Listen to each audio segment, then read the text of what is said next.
Graça e paz da parte do Eterno. Que bom estarmos mais uma vez para comentarmos juntos a lição da Escola Bíblica Dominical. Espero que você esteja bem, com saúde.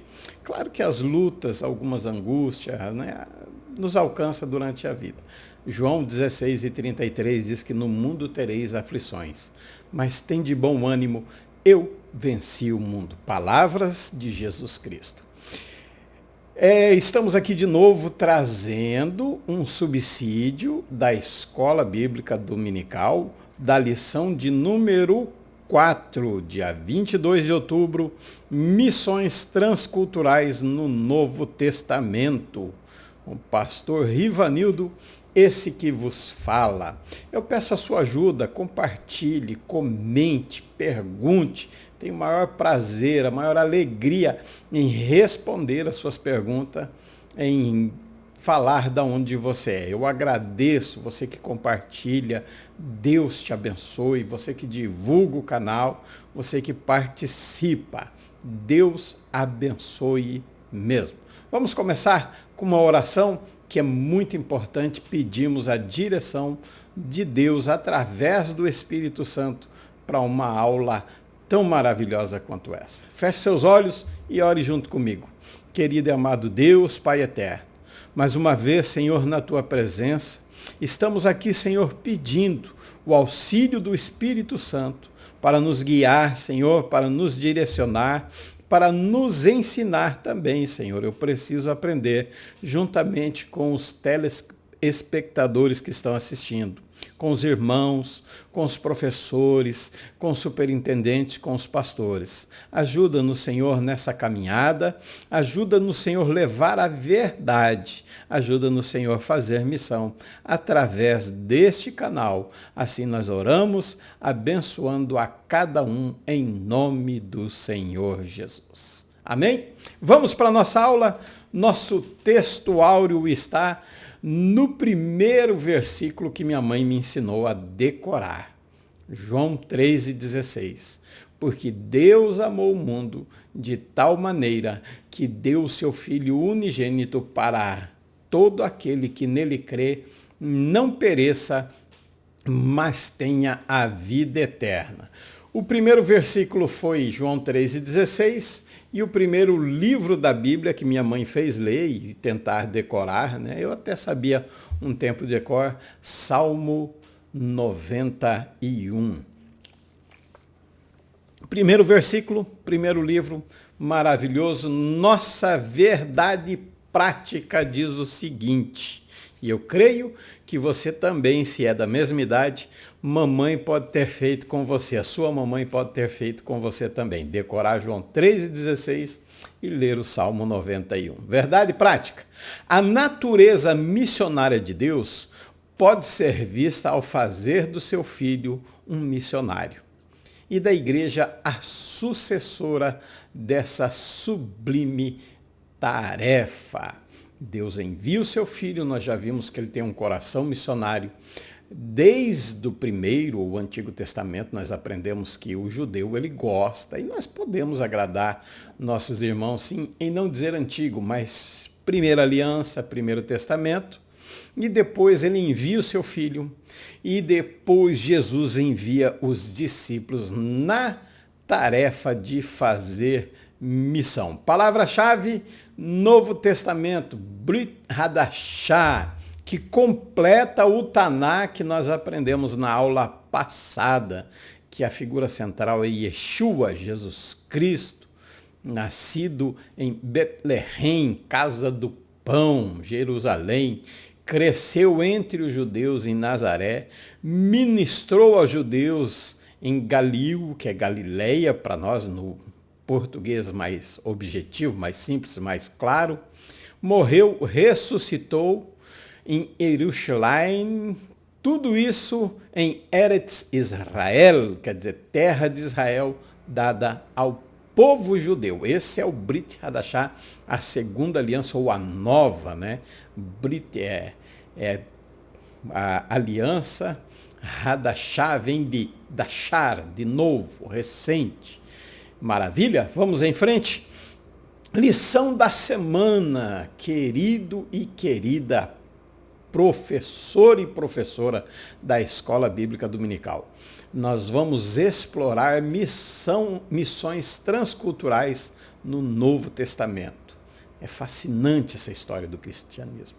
É maravilhosa com seus discípulos. Jesus comissiona, Jesus envia eles. Jesus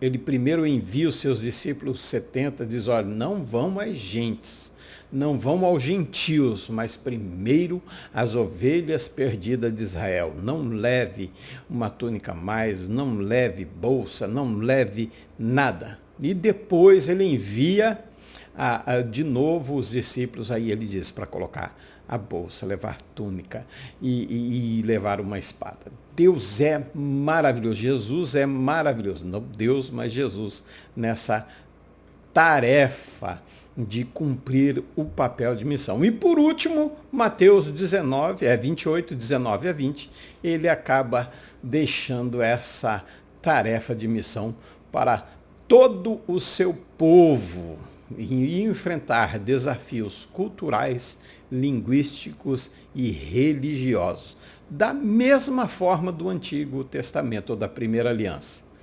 Enquanto eles se esforçavam para cumprir essa missão, eles enfrentaram os desafios culturais, linguísticos e religiosos. Nossa introdução temos assim: à medida que nos aprofundamos nos registros do Novo Testamento, vemos como o Evangelho cruzou barreiras culturais, alcançando pessoas de diferentes origens e se destacou por regiões distantes. É como eu falei nas outras aulas, volto a repetir, Foz do Iguaçu faz parte dos confins da terra.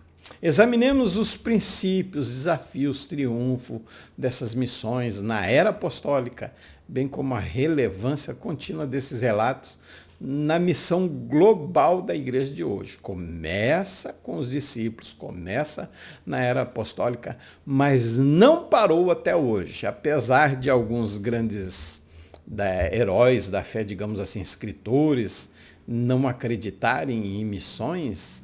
E eu digo para vocês que Lutero achava que missão era só para aquela época. Nós vemos que missão persiste e é importante e deve ser feita até hoje. Objetivos da nossa lição, nós temos 3 objetivos. Vou voltar só para você ver a animação de novo que eu preparei para você nessa lição. Primeiro objetivo, se é um subsídio, eu preciso trazer com base nos objetivos da lição. Primeiro, revelar Deus missionário no Novo Testamento.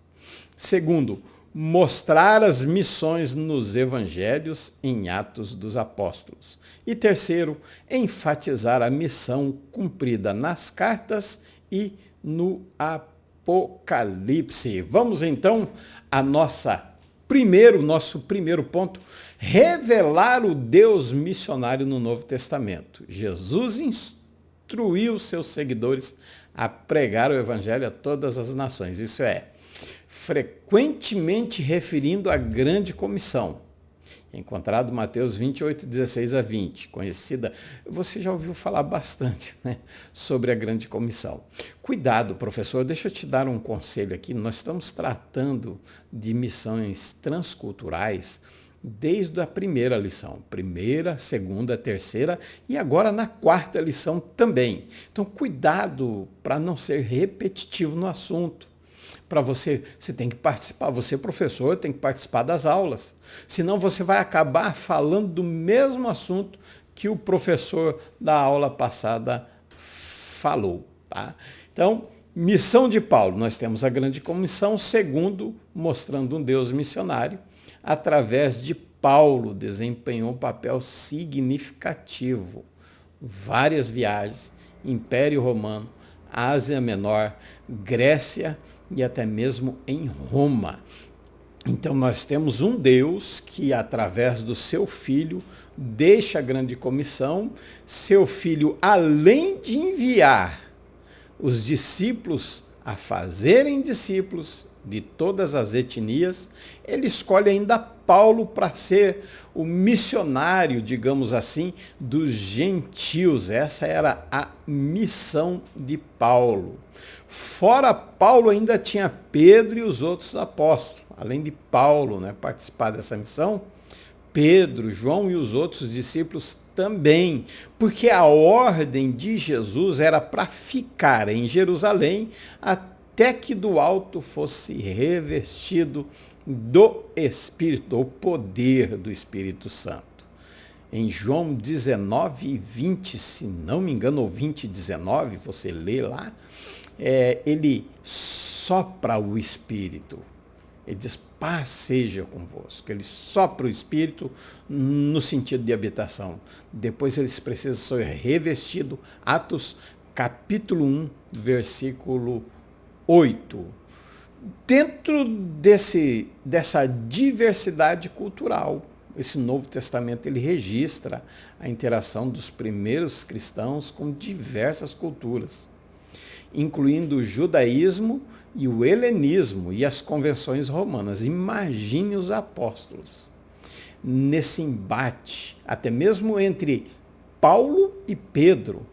Pedro dizendo que não poderia tocar no que era imundo, e Jesus mostrando para ele como você chama imundo aquilo que eu purifiquei. Então tiveram que adaptar as mensagens para comunicar o Evangelho. E nós vemos isso lá em Atos, capítulo 17, 18, com Paulo pregando primeiro no Ágoras e depois no Areópago. E ele prega e ele precisa, ele usa a linguagem do Deus desconhecido, diversidade cultural. Vamos em frente com a nossa aula.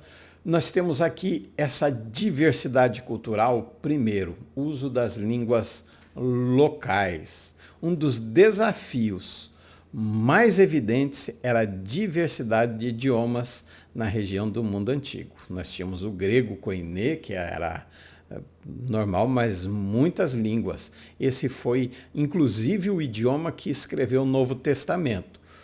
Mas a mentalidade era toda judaica. Tá? Os apóstolos frequentemente adaptavam sua mensagem num contexto cultural e religioso do público-alvo, né? Então, essa contextualização da mensagem, nós vemos lá em Atos 17, de 16 a 34. Abordagem das crenças locais. Quando se tratava de grupo com interesses religiosos específicos, como judeus, os apóstolos frequentemente começavam sua pregação usando conceitos e textos judaicos. Mas quando não era, eles precisavam usar o contexto dentro, né? Dizendo um exemplo, eu volto a dizer, como Paulo usou, eu falo em nome do Deus desconhecido. Uso de exemplos culturais. Os apóstolos usaram, né, exemplos e parábolas que eram compreensíveis para a cultura local. Da mesma forma, o missionário de hoje tem que usar. Enfrentando as questões culturais e éticas, eles forneciam orientações sobre como viver o evangelho em contextos culturais diversos. Podemos citar a mulher que vinha elogiando Paulo, né? E se dizendo, esses são homens de Deus, verdadeiramente são homens de Deus. E Paulo a repreende. Então, ele enfrenta essas questões éticas culturais que se revelavam entre o povo, apesar dela estar falando a verdade, mas não tinha nada de Deus. Ao mesmo tempo que os apóstolos enfatizavam que a unidade em diversidade. Os apóstolos enfatizavam a unidade dos crentes em Cristo, independente da sua origem cultural, conforme Gálatas 3 e 28, desculpa, 3 e 28. Vamos ler Gálatas 3 e 28 para nós vermos o que está dizendo lá. Usar minha Bíblia digital hoje aqui no celular, né? É mais rápida. 3 e 28 diz a seguinte: Nisto não há judeu, nem grego, nem servo, nem livre, não há macho nem fêmea, ou homem ou mulher, conforme a tradução, porque todos vós sois um em Cristo. Então ele fala dentro de uma diversidade cultural, a unidade em Cristo. A diversidade é a adaptação da mensagem do Evangelho para diferente cultura foi essencial para a missão transcultural dos apóstolos. Deixa eu contar só para você ter uma ideia. Se eu não me engano, foi na Índia. Eu li o livro e recomendo Missões Transculturais, onde o pastor chega e ele não pode falar sobre amor, que quando ele fala de amor de Deus, o amor de Jesus Cristo, eles entendem como relações sexuais. E quando ele procurava uma oportunidade de apresentar Jesus Cristo, mas ele não encontrou nenhuma. Passou-se um ano e as duas tribos onde ele estava evangelizando foram comemorar, foram um dia de paz. E como era comemorado? Porque essas duas tribos guerrearam muitos anos, eram rivais por muitos anos. O que acontecia? A tribo A mãe que estava grávida dava à luz e entregava para a mãe da tribo B, que também tinha dado à luz, e ambas trocavam de filho. Por que esse pacto? Para nunca mais guerrearem, porque senão o pai ia dizer, eu posso estar matando meu filho.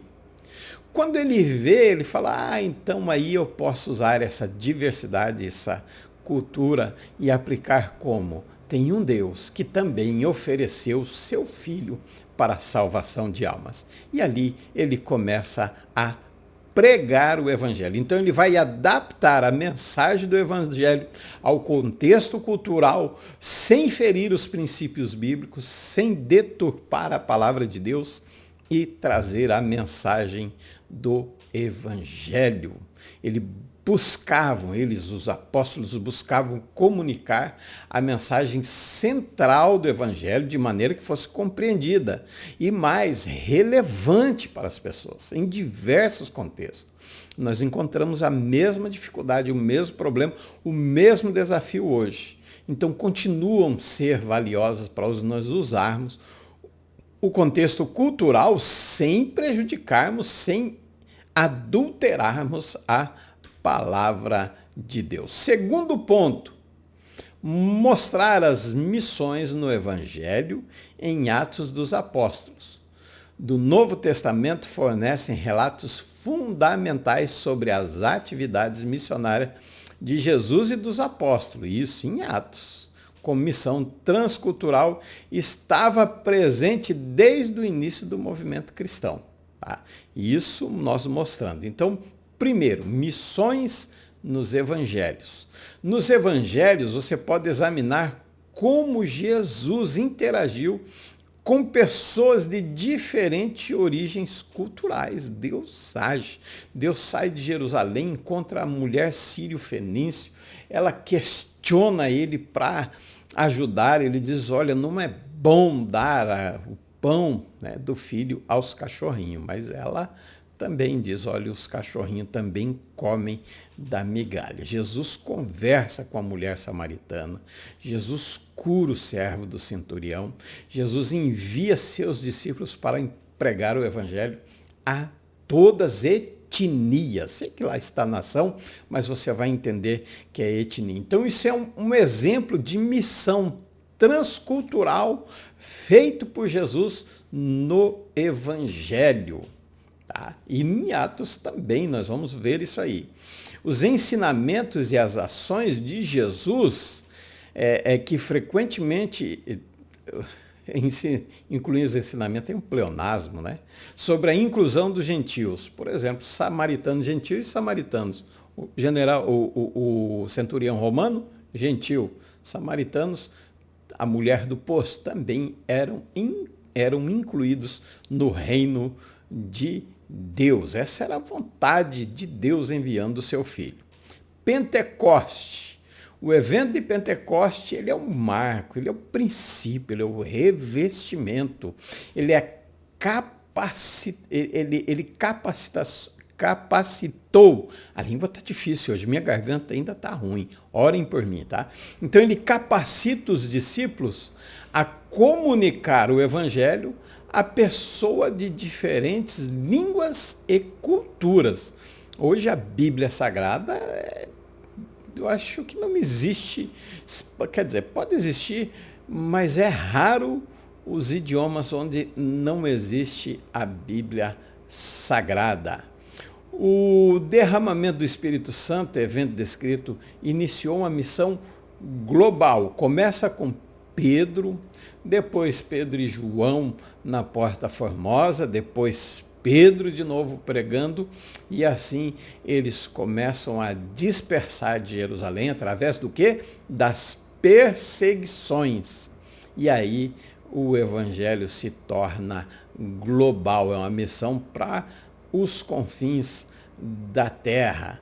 Capacitou os discípulos com coragem, poder e uma compreensão mais profunda das Escrituras, permitindo comunicar a mensagem de Cristo de forma relevante para diferentes culturas também.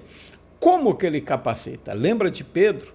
Ele primeiro diz, não, Senhor, se tiver que ir para vias de fato, eu irei pelo Senhor. A segunda vez ele se refere, não, eu vou até preso. E os discípulos, nós também. Pedro era um pastor já desde o início, né? E por último ele diz, se precisar eu morro por ti, Senhor. Mas Jesus revela, não, Pedro, antes que o galo cante 3 vezes você me negará. Então nós vemos um Pedro que é capacitado pelo Espírito, onde ele levantaria no meio daquela multidão, pegaria sua espada e sairia cortando toda a orelha de todo mundo. Mas não, o derramamento, o Pentecoste, o derramamento do Espírito Santo capacitou ele a falar diferente, a transmitir o evangelho numa compreensão mais profunda. Ele entendeu que não é por violência. E ele fala, escutai-me, varões. E ali ele começa a transmitir o evangelho. 4. Atos dos Apóstolos. Livro dos Atos, nós já estamos falando, narra as atividades missionárias dos apóstolos após a ascensão. Eles pregam em Jerusalém, depois Judeia, eles vão a Samaria e a várias partes do mundo, pela capacitação, pelo poder do Espírito Santo, que agora não só habita, mas reveste a cada um de poder.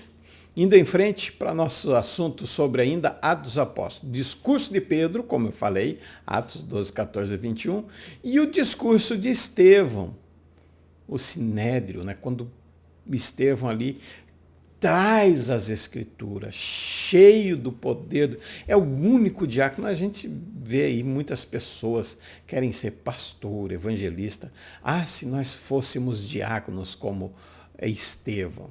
Quando ele prega, o Filho do Homem se põe de pé, o Filho de Deus se põe de pé à direita do trono. Ah, é a última pregação dele, mas ele prega a palavra de Deus revestido. Então esses são os atos, alguns, há vários, claro, esses são alguns que eu estou trazendo para o professor, que ele possa usar na sua aula domingo. Em contextos específicos, pregação de Pedro, pregação de Paulo aos gentios. Pedro, direcionado aos judeus em Jerusalém.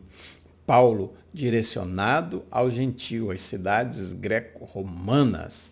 Então, há aí contextos específicos, homens preparados especificamente para uma missão. Você pode observar que Jesus não prepara Pedro para os gentios, mas prepara Paulo para ser o pregador, ser o apóstolo do gentio. Então, dentro de contextos específicos, cada missionário tem a sua missão. E em Atos nós vemos esses contextos bem discernidos, tá? Vamos em frente aqui, repetido o slide, mas sem problema. A conversão do centurião romano, Cornélio, Atos 10, onde Pedro questiona, mas Deus mostra para ele. e foi transportado a uma pessoa de origem gentia. Pedro não queria aceitar. Então nós vemos que há contexto. Outro que nós podemos citar é Felipe, como eunuco. Entendes tu o que lês? E ele para ali, um missionário fazendo uma missão transcultural e depois sendo levado pelo Espírito de Deus. Terceiro ponto, nós vamos agora enfatizar a missão cumprida nas cartas e no Apocalipse. O Apocalipse, muitas vezes, olha como eu escrevi, eu vou ler primeiro, aí eu te explico. As visões complexas e difíceis de entender. Eu concordo e você também vai concordar comigo. No entanto, a cerne é simples. Uma revelação profunda do triunfo final de Deus, isso aí sem dúvida, né? E o complemento e do completo cumprimento da redenção. Se nós olharmos simplesmente só para essas duas questões, nós resolvemos o problema do Apocalipse em termos. Se nós quisermos uma cerne, como eu escrevi ali, simples, mas claro que não é tão simples assim. Em resumo, dizendo assim, fica melhor, né?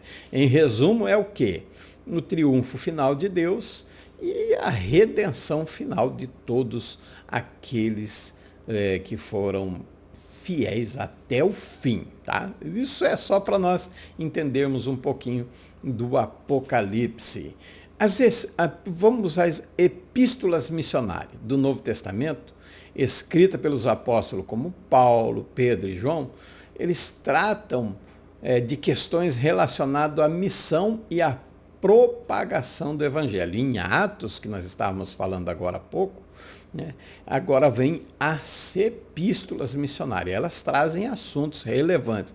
Tanto Paulo quanto Pedro e João, eles tratam de questão relacionada à missão e propagação do Evangelho. A conclusão da missão de Paulo, dentro da epístola, Paulo fala sobre seu ministério, sua esperança de que o Evangelho seja proclamado em todas as regiões. Eu não me lembro agora o versículo bíblico, vamos ver. Se eu não me engano, parece Romanos 15:10. Será que é isso? Que ele diz, me importa é pregar o Evangelho onde ainda não foi pregado. Não é 15:10. Mas ele fala isso, que a vontade, a carta aos Romanos que ele escreve de Coríntios, é um exemplo disso. Ele diz, me importa que eu pregue o Evangelho onde ainda não foi pregado. O testemunho no Apocalipse, no livro, a gente observa como João descreve o testemunho das testemunhas, o outro pleonasmo, né, e a expansão do reino de Deus. O Apocalipse pode ser visto como uma visão profética que culmina na vitória final. Então ele mostra como missão e ele fala a todas as nações, povos, tribos e línguas reunidos. E nós vamos enfatizar isso um pouco melhor para você, tá? A relevância contínua, a mensagem das epístolas e do Apocalipse continua a ser relevante para os crentes de hoje. Tanto é, não que nós devemos desprezar o Primeiro Testamento de forma nenhuma. Um não existe sem o outro. Um diz, o outro cumpre. Então, como que um vai mostrar que está cumprindo se o outro não diz? E nós temos mensagens importantes, missionárias, para os nossos dias de hoje. É que nós estamos tratando nessa aula sobre o Novo Testamento. Então, nós precisamos enfatizar a missão cumprida no Novo Testamento. E a relevância é de suma importância os assuntos, ensinamentos dessas cartas e do Apocalipse para levarmos o Evangelho às pessoas que necessitam de arrependimento. E qual que é essa relevância contínua? É fé, perseverança, missão e esperança. Isso são atemporais. Por quê?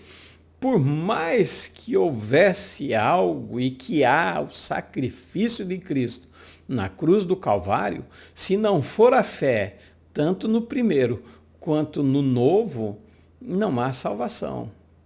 Se não houver uma perseverança, também não há salvação. E há a missão de levar o evangelho. Levar que evangelho? De esperança. Então, esses 4 itens aqui apresentados, eles são atemporais, quer dizer, eles não fazem parte só do novo, fazem parte do primeiro também. Não podemos deixar um sem o outro. E o destaque sobre a soberania de Deus.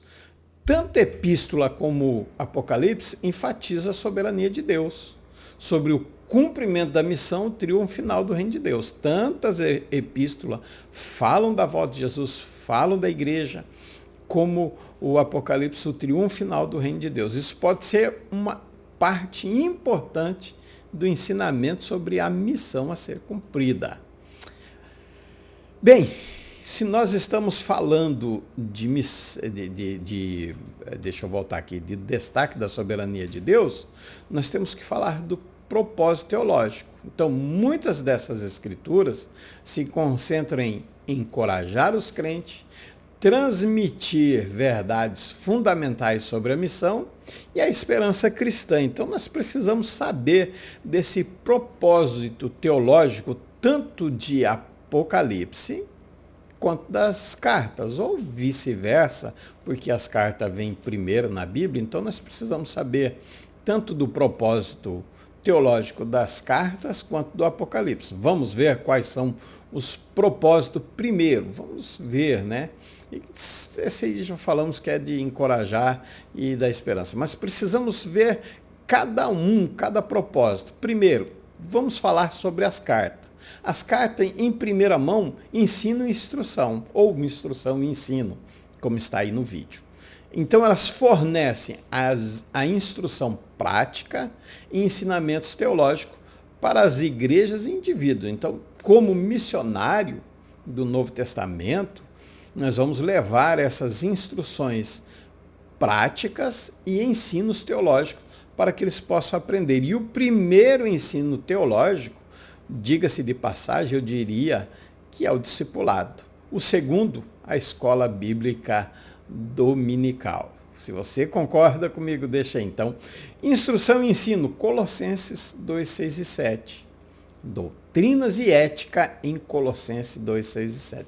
Ele esclarece, ele diz que nós devemos persistir, nós devemos seguir esses ensinos de Jesus. E a prática, Romanos, 1 Coríntios, Efésios e Tito, muitas das quais eram relevantes para as igrejas em contextos culturais diversos. Que é um exemplo, Romanos capítulo 12, ele vai falar sobre não pagar o mal com o mal, mas vença o mal com o bem. Prática, Efésios 4 e 11, ministério para quê?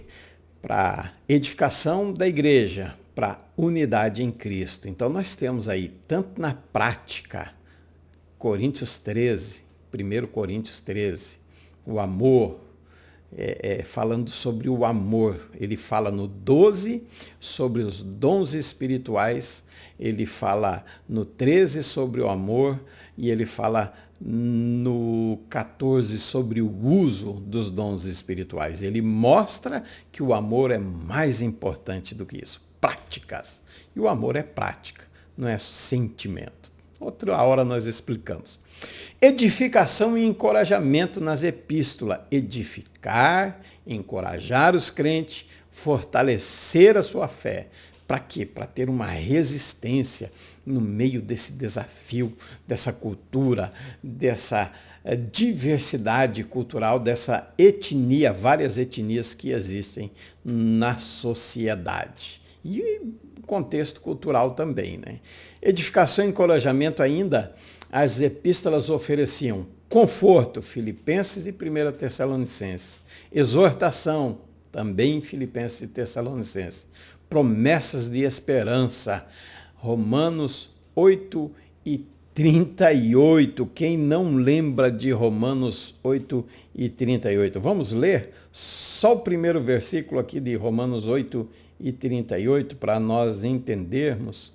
Romanos 8 e 38 diz o seguinte: porque estou certo que nem a morte, nem a vida, nem os anjos, nem os principados, nem a potestade, nem o presente, nem o porvir, e ele continua, nem a altura, nem a profundidade, nem coisa, nem alguma outra criatura nos poderá separar do amor de Deus que está em Cristo Jesus, nosso Senhor. Promessa de esperança.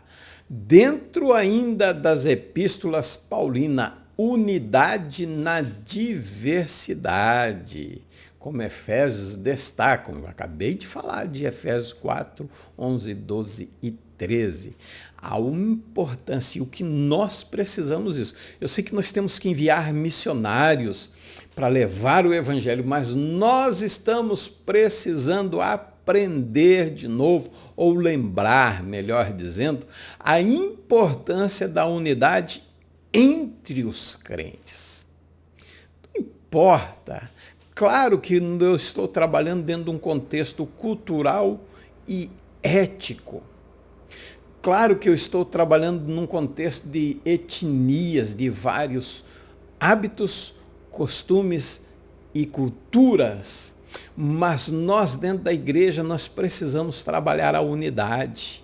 Como que nós vamos falar de unidade dentro da diversidade, enviando um missionário lá para a África, se dentro da nossa igreja nós não conseguimos cumprir isso? É de se pensar bastante sobre o assunto. Ensinam, falamos de Gálatas 3 e 28, não há judeu nem grego, nem escravo nem livre, nem homem nem mulher. Isso enfatiza a igualdade, união dos crentes em Cristo. É isso que missão transcultural tem que levar, tem que transmitir. E nós precisamos transmitir isso onde moramos. Nós precisamos mostrar, por exemplo, na nossa congregação da Vila C, em Foz do Iguaçu, que nós somos um na Vila C, somos uma congregação, somos o corpo de Cristo.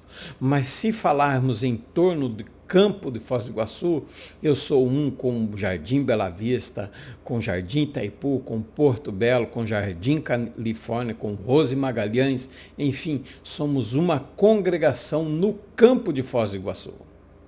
Então, essa missão cumprida nas cartas e no Apocalipse, ela tem que apresentar esse valor de unidade na diversidade. Em frente ainda sobre missão e evangelização. Embora as epístolas não sejam diretamente missiológicas, né? Muitas delas têm referência à missão e à divulgação do evangelho, Paulo, por exemplo, frequentemente compartilhava seus planos de missão e encorajava as compras a serem parceira na divulgação do evangelho. Então, ele sempre encorajava os irmãos a serem parceiros na divulgação do evangelho. Apareceu compras ali, vou corrigir depois, tá? Sempre. Então, pode ser que algumas epístolas, né, embora todas diretamente não são missionárias, mas ela era de ensino, de instrução, de encorajamento, de unidade. Elas fortaleciam a igreja para aguentar, para sobreviver, para ser resistente, para resistir o diabo e ele fugir num contexto cultural de hábitos, costumes e cultura diferente. Paulo frequentemente compartilhava seus planos de missão. Romanos 15 e 20, 1 Coríntios 16, de 5 a 9. Vamos continuar nosso assunto. Visão escatológica. Falamos das epístolas, agora nós vamos falar sobre o Apocalipse. A visão escatológica, primeiro do Apocalipse. Você viu que nós enfatizamos a missão cumprida nas cartas, e agora vamos para o Apocalipse. O livro inteiro, eu diria inteiro, talvez você não concorde comigo, enfim, vamos colocar ali das 7 igrejas para frente, ele escatológico, apesar de ter um contexto quase que escatológico nas 7 cartas, né? Referências inclui 1 e 7, 22 e 20, que fala sobre o retorno de Cristo. Essa é a visão escatológica em Apocalipse. A mensagem de esperança. Lembre-se que nós estamos falando de missão cumprida. A mensagem de esperança, 21 e 4, fala sobre a eliminação de lágrimas, de dor, de morte, de fim de tempos. Isso é de suma importância dentro de uma missão, você levar o conforto, lembra? Consolo aos que não têm. 22 e 5 descreve a ausência da noite e a esperança da luz de Cristo eternamente em nossas vidas. Chamada à adoração universal, todos, uma grande multidão, nações, tribos e língua, adorando a Deus. Missão cumprida. Lá estarão todos que ouviram o Evangelho. Lá estarão todas as etnias. Lá estarão todas as línguas, tribos e nações. Fala sobre os redimidos. Fala os que amaram o Cordeiro, que perseveraram na fé, na doutrina dos apóstolos. Olha que maravilha. Apocalipse cumprindo a sua missão de evangelho. Julgamento e justiça, porque o reino de Deus não é comida e nem bebida. E a conclusão, quem lembra? Eu não lembro agora da conclusão, vamos ver se nós achamos aqui. Reino de Deus não é comida e nem bebida. Romanos capítulo 14 e 17. Vamos ver o que diz o 14 e 17. A idade é uma benção, né? Porque o reino de Deus não é comida nem bebida, mas justiça, paz e alegria no Espírito. Então vamos descrever o julgamento final. É justiça, amor, misericórdia, a verdade, mas é justiça. Fala de herança do lago de fogo reservado para os ímpios, mas de um descanso eterno para o justo. E quase encerrando nosso assunto, as referências bíblicas que nós citamos servem como base para mostrar os propósitos teológicos, tanto das epístolas quanto do Apocalipse, num contexto de missão transcultural. Ajuda a destacar os textos bíblicos e que continuam a ser relevantes para a missão, a fé cristã nos dias de hoje. Então, atente-se bem a esse contexto, tanto doutrinário, tanto da epístolas, levando para o lado missionário, quanto do Apocalipse. Conclusão da nossa aula. O Novo Testamento mostra claramente a forma pela qual Deus planeja a redenção da humanidade caída e a sublime tarefa missionária. Para esse fim, ele enviou seu único filho, com preço de sangue, paga o pecado de todos os homens, de todas as tribos, línguas, povos e nações. Ele constitui cooperadores na obra da redenção de toda a criação caída e prisioneira de Satanás. E, ora, se missões nasce no coração de Deus, ela deve estar no coração de quem ama a obra missionária. Então deve estar no seu e no meu coração. Pastor, mas eu não sinto um chamado. Contribua. Pastor, mas o meu dinheiro está bem fraquinho. Ore. Pastor, eu oro, mas eu queria fazer mais alguma coisa. Jejum. Pastor, eu oro e jejum, mas queria fazer algo mais. Consagre a sua vida em favor de quem está fazendo missão no campo, fora, que passou as fronteiras nacionais e está em outro lugar. Mas eu queria fazer missão no meu bairro, um evangelismo, mas eu não sei falar, pastor, eu não sei. Comporte-se como um homem que é uma nova criatura, que é uma mulher que é uma nova criatura e que as pessoas vão ver que Cristo está em você. Não há desculpa para não fazermos missões. Sempre vai haver um motivo para nós fazermos missões, seja evangelismo local, seja no âmbito nacional, no território nacional ou transcultural. De alguma forma, eu e você, nós conseguiremos fazer missão.